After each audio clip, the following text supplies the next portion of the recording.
बहुत ध्यानपूर्वक सुनिएगा। आप कभी गलत करते नहीं हैं, लेकिन किसी व्यक्ति के संग बैठने से गलत करने की इच्छा प्रकट हो रही है, उसी समय सावधान हो जाइए। ये व्यक्ति जितना अच्छा दिख रहा हो, जितने फायदे का हो, जितने काम बनवा रहा हो, इससे दूर ही रहना है मुझे। जिस व्यक्ति के संग रहने से कथा में ना जाने की इच्छा तक भी बन जाती हो, जिस कथा के बिना आप कभी रह नहीं पा रहे थे, अब ऐसा हो गया चलो ठीक है कोई बात नहीं, फिर कभी बनेगा, तो इतना तक भी भाव बन रहा है कथा के प्रति, वृंदावन के प्रति, सेवा के प्रति, भजन के प्रति, परिक्रमा के प्रति। जिस व्यक्ति के संग से भजन छूट रहा है, आप कैसे उसके संग दे सकते हो? अब इसमें कई बार बात आती है कि विवाह के उपरांत या तो पत्नी ऐसी हो या पति ऐसा है कि जिसकी वजह से अब पहले जैसा भजन नहीं है, तो क्या करें?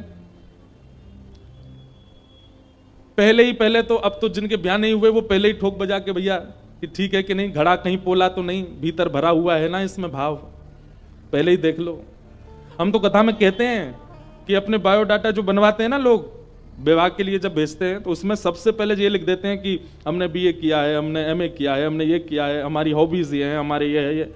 इसमें ये भी लिखा करो कि हम कथा भी सुनते हैं, हम हर महीने वृंदावन जाते हैं। जैसे कल हमने सुना था ना, हरपाल जी ने जिस कन्या से ब्याह किया उसने पहले ही कह दिया 1000 संतों को रोज भोजन करा, ऐसे से ब्याह करूंगी। ऐसे ही वैष्णव बालक है, वैष्णव बालिका है, वह भी पहले रख दे बात, हर महीना कथा में ले जाना पड़ेगा हमको, हर महीना वृंदावन के दर्शन कराने पड़ेंगे। श्री राधा वल्लभ राधारमण जी में साल में एक बार 56 भोग लगाना पड़ेगा। गिरिराज जी की परिक्रमा 6 महीना में एक बार जाने ही जाना है। ये सब रजामंदी हो तब हमसे ब्याह करो भैया, नहीं तो नहीं करो।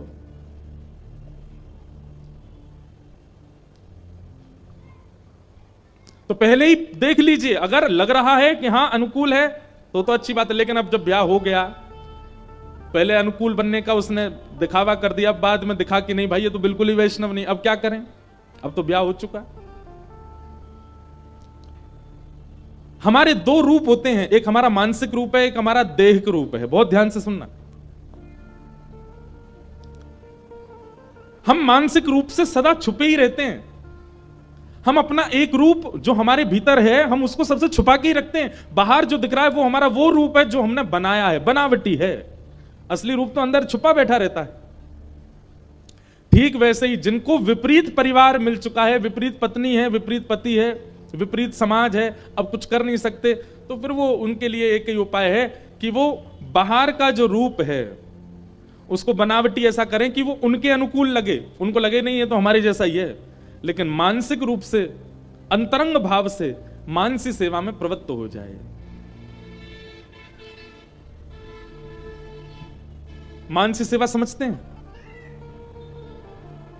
मानसी सेवा का मतलब होता है कि दिन भर में एक समय ऐसा निकालिए, उस समय आप आसन लगा करके बैठिए, मेरुदंड सीधा करके सुखासन में बैठिए और नेत्र बंद करके अपने नेत्रों के, अपने मन में ही ठाकुर जी का एक स्वरूप रखिए, ठाकुर जी का एक मंदिर बना करके रखिए, वहीं पर एक कुंज, वो एक अलग दुनिया बनाओ चित्त में, और नित्य उस चित्त में जाकर के वहां मानसी सेवा करो। ठाकुर जी की सेवा करो, आराधना करो, वस्त्र पोशाक पहनाओ, ठाकुर जी को गा करके सुनाओ, ठाकुर जी के सामने नृत्य करो, ठाकुर जी गले में गलवैयां डाल करके घूमो। इस प्रकार मानसी चिंतन करके मानसी सेवा रखो। जिन लोगों का बाह्य वातावरण शुद्ध नहीं है, वो मानसी में प्रवेश कर जाओ। बाह्य रूप से वैसे ही रह जाओ जैसे सब लोग हैं, पर अंतरंग भाव से, मानसी भाव से बिल्कुल परम शुद्ध हो जाओ। ठाकुर जी, अब घर के लोग तो भोग बनाने लायक सामग्री बनाते नहीं, आपको भोग कैसे पवाएं? आप हमारे मन में आ जाओ। मन में आ गए तो मन में बाकायदा चूल्हा बनाओ, चूल्हे में ठाकुर जी की बढ़िया हमने अंगीठी जलाई है, उसमें ऊपर पात्र रखा, पात्र में घी डाला, छौंक, सब चीज का चिंतन करो और चिंतन करके ठाकुर जी को पवाओ। चिंतन करके ठाकुर जी के संग लीला करो, चिंतन करके ठाकुर जी को पोशाक पहनाओ। प्रारंभिक समय में थोड़ी दिक्कत हो सकती है, परंतु आप निरंतर करते करते करते करते एक समय ऐसा आएगा कि वह चिंतन की सेवा इतनी प्रगाढ़ हो जाएगी कि आपको बाह्य सेवा करने का भाव ही नहीं बनेगा। आपको लगेगा मानसी में ही रहूं मैं। हमारे वृंदावन की एक रीति मानसी सेवा की है, वहां मानसी चिंतन करते हैं ठाकुर जी का।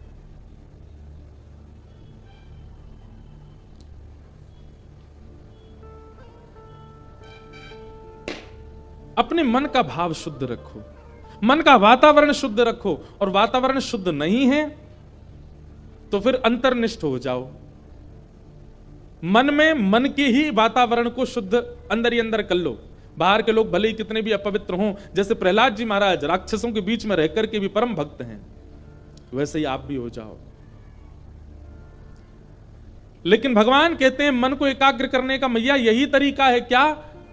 मन का वातावरण शुद्ध कर दो, वस्त्र शुद्ध पहनो, भोजन शुद्ध करो, तिलक लगाओ, कंठी माला पहनो, ऐसे लोगों के संग ही उठो बैठो जो वैष्णव हैं, उनके अलावा जो गैर वैष्णव हैं उनका त्याग करो। इसी से ही मन एकाग्र हो सकता है मैया। भगवान इस प्रकार देवहूति माता के प्रश्नों का उत्तर दे रहे हैं। देवहूति माता ने अन्य प्रश्न किए, भगवान ने अष्टांग योग का विषय बताया। 8 प्रकार के योग हैं मन को एकाग्र करने के, बहुत ध्यान से सुनिएगा। यम, नियम, आसन, प्राणायाम, प्रत्याहार, ध्यान, धारणा और समाधि, ये 8 योग हैं। सबसे पहले योग का नाम है यम। यम का मतलब क्या होता है? अपनी इंद्रिय में उठी हुई इच्छा को पूरी ना करना, इसी को यम कहते हैं। आपका कुछ खाने का मन हुआ और आपने तुरंत गाड़ी निकाली, बाइक निकाली, खाने चले गए, तो यह समझ जाना आपकी इंद्रियां बहुत भयानक हो चुकी हैं, क्योंकि आप तुरंत उसकी इच्छा पूरी करवा रहे हो। लेकिन आपकी कोई इच्छा पूरी हो रही है, इच्छा प्रकट हो रही है, और आप अपनी उस इच्छा को दबा रहे हो। नहीं, भूख ही तो लगी है, पेट भरना है ना, ये जीव का चटोरापन क्यों आ जाता है बीच में? एक बात सुनिएगा, रसगुल्ला कितनी देर अच्छा लगता है? जब तक डिब्बे में हो, जब तक जीभ पर नहीं गया तब तक ही बढ़िया लगता है। यहां से नीचे उतरने के बाद उसका कोई स्वाद नहीं पता होता।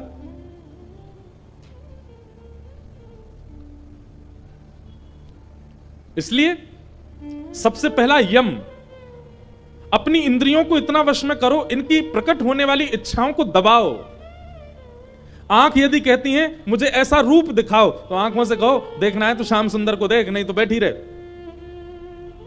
जीव कहते हैं कि हमें फलानी वस्तु खिला करके लाओ, तो जीव को भी कह दो घर में ठाकुर जी का प्रसाद बना, वही पाले, बाहर का कुछ नहीं मिलेगा। आप इन इंद्रियों के दास नहीं हैं, आप इंद्रियों के स्वामी हैं, और स्वामी की तरह बर्ताव कीजिए। आपको ऐसा लगता है कि आपका सौंठ टिक्की खाने का मन हुआ और आप खाने चले गए, तो आप स्वामी हो? नहीं, आप दास हो। आपकी जीव ने इच्छा प्रकट की और आप खाने चले गए। स्वामी बनिए, दास नहीं। प्रकट होने वाली इच्छाओं को दबाओ, यह सबसे पहला योग है यम।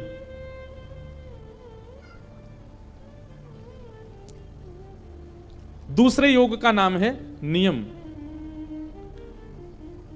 और एक बात याद रखिएगा, जिसने पहला नहीं किया वो दूसरा नहीं साध पाएगा, दूसरा नहीं किया तीसरा नहीं साध पाएगा। ये 8 योग हैं, अगर पहला डगमगाया तो सारे डगमगा जाएंगे। इसलिए सबसे पहले पहले वाले को साधो। जीव कहती है कि मुझे ये खिलाओ, तुरंत रसोई घर में जाओ, जो भी माँ ने बनाया करेले की सब्जी, घिया की सब्जी, वही खिला दो इसको। ले तू मांग रही है पानी पूरी, हम तुझे खिलाएंगे घिया की सब्जी। इससे क्या होगा पता है? ये बहुत लॉजिकल बात है कि आप जीव की इच्छा नहीं मानते तो जीव मन को इंडिकेशन भेजती है कि हम फेल हो गए, हमारी बात मानी नहीं इसने तो कुछ और खा लिया है। तो मन को आपसे आशाएं कम हो जाती हैं और फिर मन आगे से इच्छा प्रकट करना बंद कर देता है। मन को ये पता चल जाता है मेरी इच्छा पूरी करने वाला तो है नहीं। सब लोग इधर देखो, इधर देखो, इधर देखो, कथा सुनो। हम भी आप लोगों की तरह ही हो जाएं, इधर ही देख के बोलते रहे, कैसा लगेगा? इधर ही देखे करो ना, कथा चल रही है बढ़िया। घूमने फिरने वाले लोगों को जैसे हम नजरअंदाज करते हैं, आप भी कर दिया करो, बस हमें देखो। तो यम सबसे पहला, याद रखिएगा इनको। दूसरा नियम, एक नियम जरूर बनाइए अपने जीवन में, और वह नियम कोई सदनियम होना चाहिए। सदनियम मतलब आध्यात्मिक नियम होना चाहिए।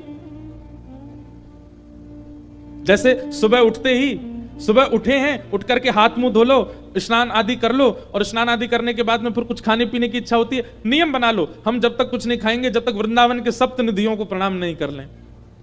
और बैठ के गाओ, वृंदावन प्यारो वृंदावन, रूप गोस्वामी प्रकट कियो, राधा गोविंद रूप निधान, मदन मोहन को रूप निरख, सनातन बलि बलि जाए, गोपी ग्वाल सब हिय उर धारे, प्यारो गोपीनाथ, और रूप सुधा को खान हमारो श्री राधा रमण जुलाल, सघन कुंज वृंदावन आयो राधा वल्लभ लाल, युगल किशोर को लाड़ लड़ायो नवल कुंज ही अमाह, श्यामा प्यारी कुंज बिहारी जय जय श्री हरिदास। इस प्रकार सातों निधियों को प्रणाम कर लो, नियम बना लो एक कि नित्य चिंतन करके वृंदावन जाना है, सातों निधियों को प्रणाम करना है, और निधियों को प्रणाम करने का तब हम कुछ सेवन करेंगे। दूसरा कोई सदनियम बना लो, क्या? रोज सुबह उठ करके, डॉक्टर ने कहा कोलेस्ट्रॉल बढ़ रहा है आपका, शुगर बढ़ रहा है, थोड़ा मॉर्निंग वॉक किया करो। वॉक करके कहां जाओगे? गौशाला जाओ, गैयाओं के पास जाओ, दौड़ करके जाओ, गैयाओं के बीच में जाकर के गैयाओं पे हाथ फेरो, गैयाओं के बीच में बैठ जाओ, थोड़ा कीर्तन भजन सुनाओ, गौरज माथे से लगा के आ जाओ। एक सदनियम बनाओ। और ये नियम का मतलब क्या होता है? अंतिम श्वास पर्यंत वो नियम टूटना नहीं चाहिए आपका। भूचाल आ जाए, दुनिया उलट पुलट हो जाए, लेकिन आपका नियम ना टूटे, ऐसा नियम बनाओ।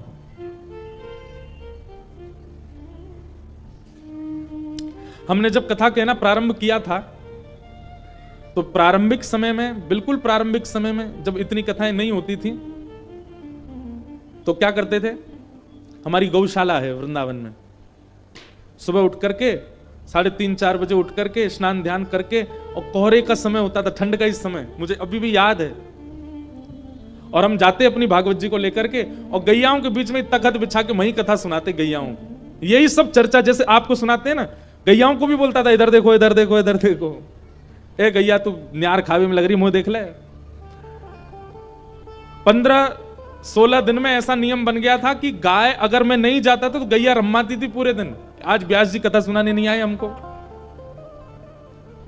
एक अलग सुख मिलता था। अब वो दिन याद आते हैं, अब इतनी व्यस्तता बढ़ गई, नहीं जा पाते, पर मैं कभी ना कभी वो नियम बना लूंगा, जिस नगर में कथा होगी वहां की गौशाला में एक दिन तो गैयान को कथा सुनाऊं, वहां की गैयान को जाके कुछ भाव सुना के आए। एक नियम बनाइए, सद नियम। तो सबसे पहले यम, पहला योग मन को एकाग्र करने का। दूसरा नियम, एक नियम बनाइए, आज कथा सुन के चले जाइए, रात में ही विचार कीजिए क्या नियम बनाना, कल से ही बना लीजिए और कल से शुरू कर दीजिए।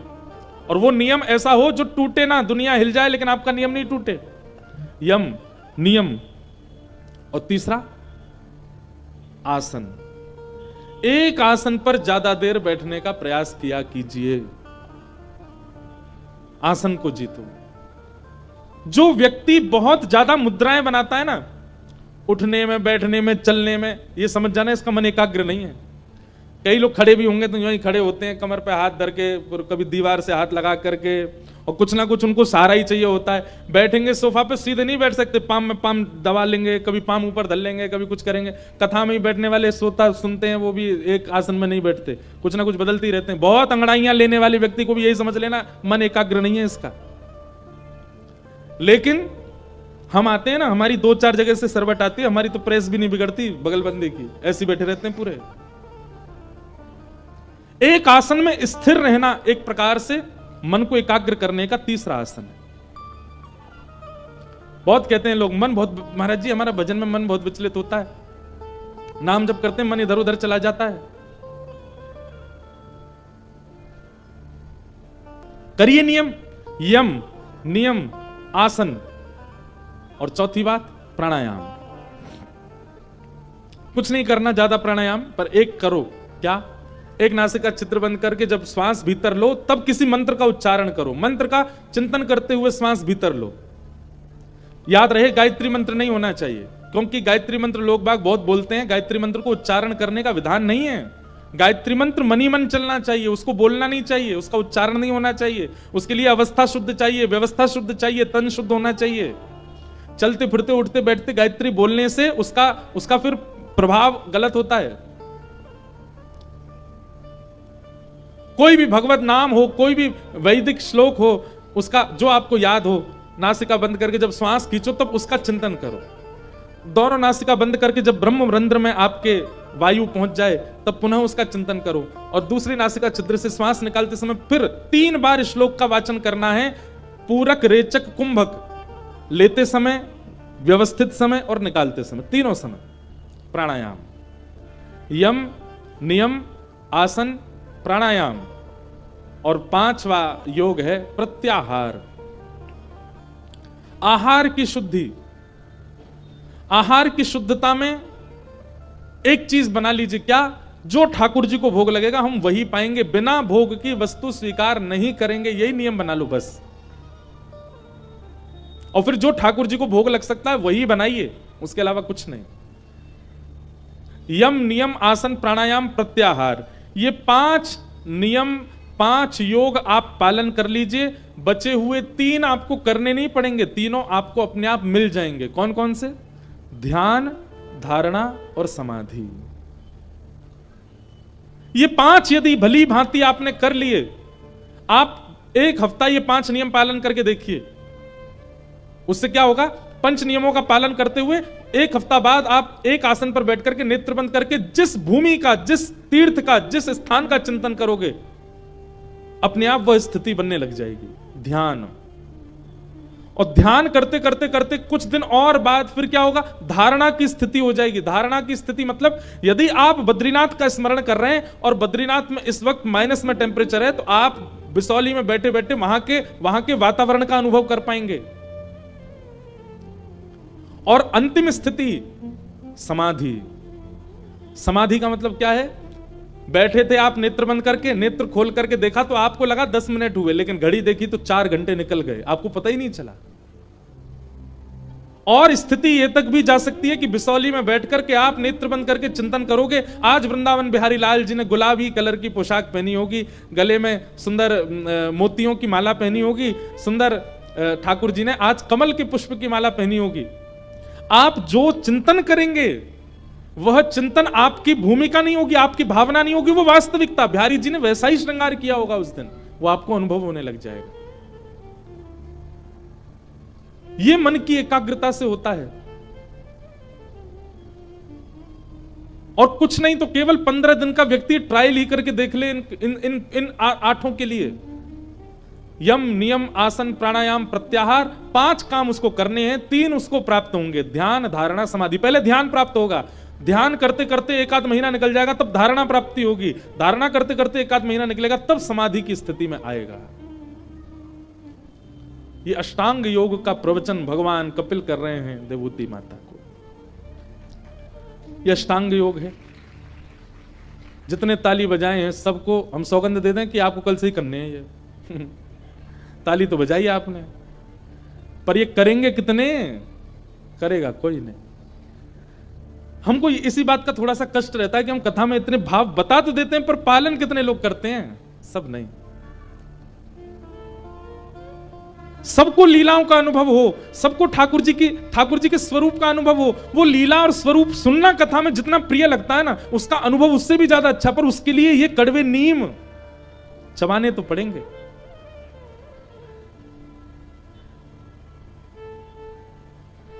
थोड़ी सी सूक्ष्म साधना है। केवल जीव को जीतना है, केवल नेत्रों को जीतना है, केवल इच्छाओं को जीतना है। ये सूक्ष्म साधना भी कर ले व्यक्ति। और हां, एक बात याद रखिएगा, हम किसी का विरोध नहीं कर रहे, पर यह सूक्ष्म साधना का भी प्रदर्शन नहीं होना चाहिए। बीच में ऐसा समय आया था, लोग बाग वो कर रहे थे 21 दिन का चैलेंज, 108 दिन का चैलेंज, पर उसको दिखाते हुए कर रहे हैं। आप ब्रह्मचर्य का पालन कर रहे हो तो वो आप दिखा कैसे सकते हो सबको? आप योग साधना कर रहे हो, आप अपनी इंद्रियों पर वशीकरण कर रहे हो, तो आप उसका प्रचार मत कीजिए। वो अंतरंग भाव है, अंतरंग भाव से करोगे तभी मन एकाग्र होगा। क्यों साधु महात्मा शहरों में, गांव में बैठ के तप नहीं करते थे? एकांत में हिमालय पे क्यों गए? क्योंकि नियम दिखाया नहीं जाता है। हां, बता दो, पर उसको एकांत में रह करके करो, नहीं तो वो नियम से मन एकाग्र होगा नहीं।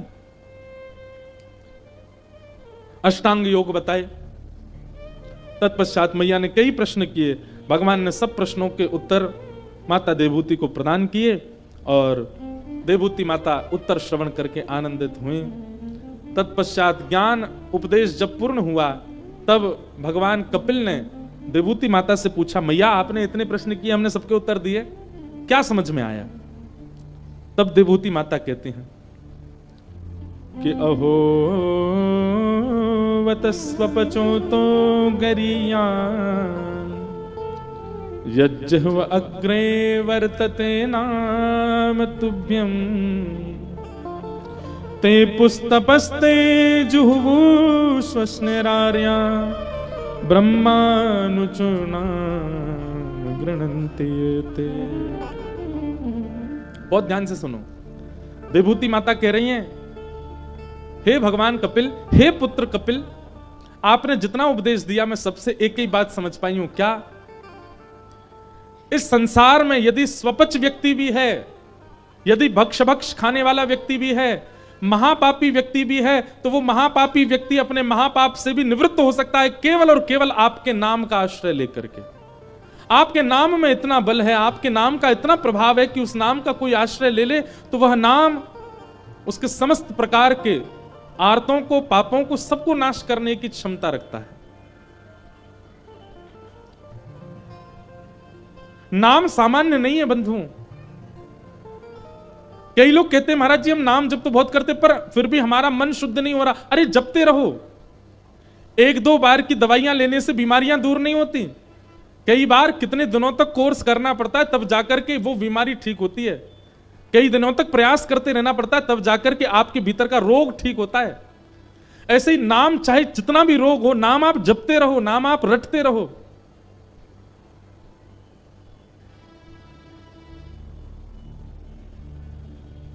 हो ब्रज के नंद लाला, राधा जी के सांवरिया, सब दुख दूर हुए जब तेरा नाम लिया। ब्रज के नंद लाला, राधा नाम लेना तो पड़ेगा। सांवरिया, सब दुख दूर हुए जब तेरा नाम लिया। ओ ब्रज के नंद लाला, राधा जी के सांवरिया, सब दुख दूर हुए जब तेरा नाम लिया। ब्रज के नंद लाला, राधा जी के सांवरिया, सब दुख दूर हुए जब तेरा नाम लिया। ओ सब दुख दूर हुए जब तेरा नाम लिया। सब दुख दूर हुए जब तेरा नाम। श्री वृंदावन बिहारी लाल की।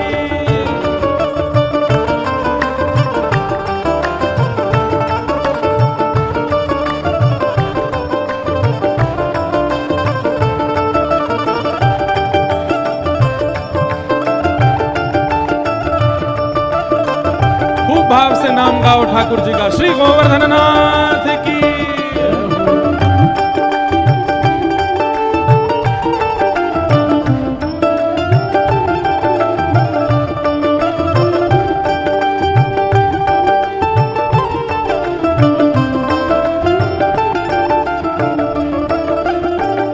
मीरा पुकारे तुम्हें गिरधर गोपाला।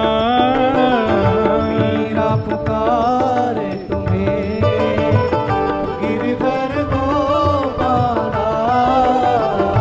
मीरा पुकारे तुम्हें गिरधर गोपाला। मीरा पुकारे तुम्हें गिरधर गोपाला। उससे क्या हुआ?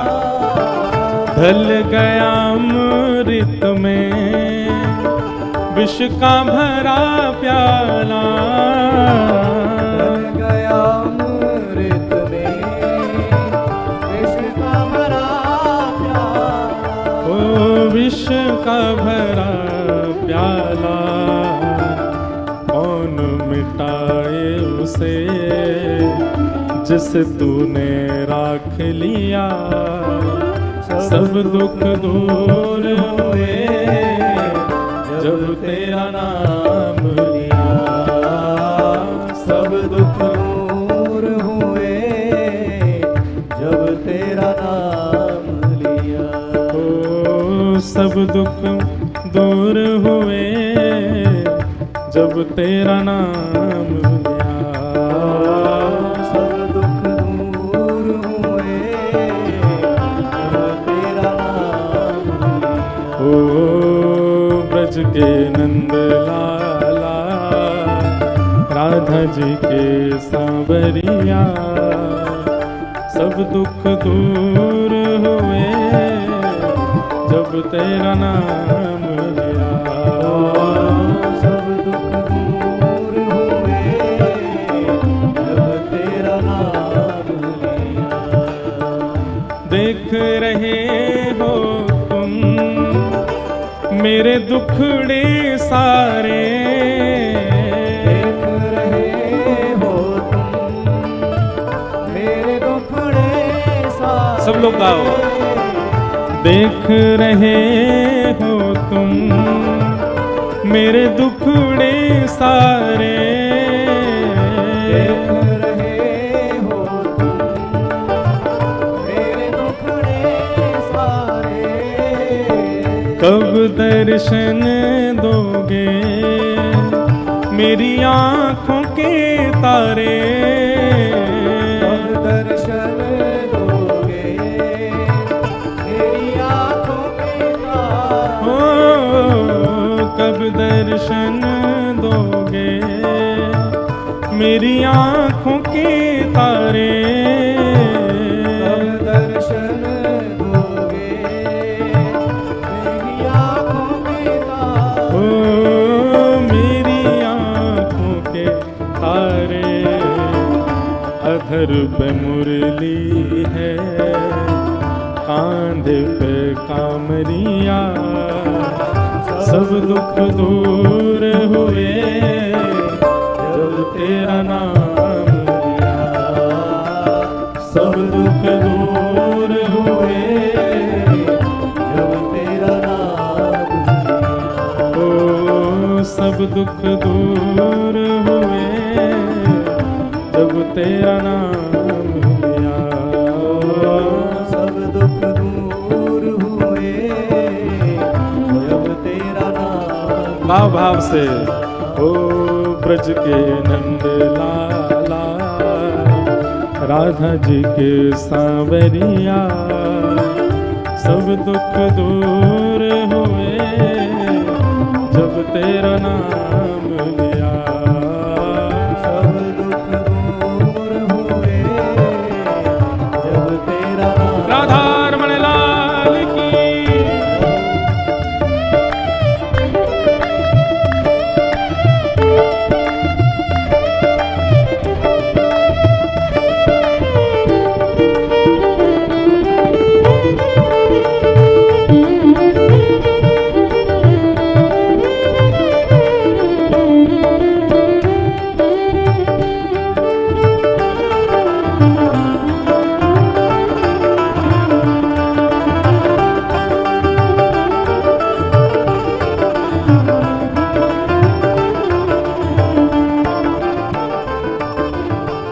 नैनों में श्याम बसे मन में बनवारी, नैनों में श्याम बसे मन में बनवारी। नैनों में श्याम बसे मन में बनवारी, नैनों में श्याम बसे मन में बनवारी। सुध बिसराए गई मुरली की धुन प्यारी, सुध बिसराए गई मुरली की धुन प्यारी। ओ मुरली की धुन प्यारी। मेरे मन मंदिर में रास रचाओ सांवरिया, सब दुख दूर हुए जब तेरा नाम लिया। सब दुख दूर हुए जब तेरा नाम लिया। ओ सब दुख दूर हुए जब तेरा